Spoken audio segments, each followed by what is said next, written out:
કૂતરું મરી ગયું. સરપંચ નો ફોન લગાવી દેજે.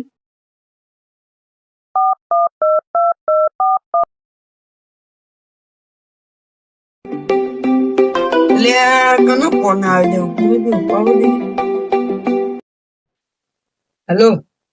હાલો, સરપંચ બોલો. ઓ બોલો, હું સરપંચ જ બોલું. હું કામ હતું? હા સરપંચ, મારા ઘરના દરવાજા પર કૂતરું મરી ગયું. એ સરપંચ હું તે મારો હોય કોઈ આખા ગામ નો કોઈ કૂતરો ખેંચવાનો હોય કે? જેમ સરપંચ આવું બોલે કે મારા કૂતરા ને ખેંચવાનો? ઓ રાખજે, મારા ઘરના ને 15 વોટ આવે એક કે નહીં આલો. ઓવા હા ભોજી હલવાયા જાનું માની જાનું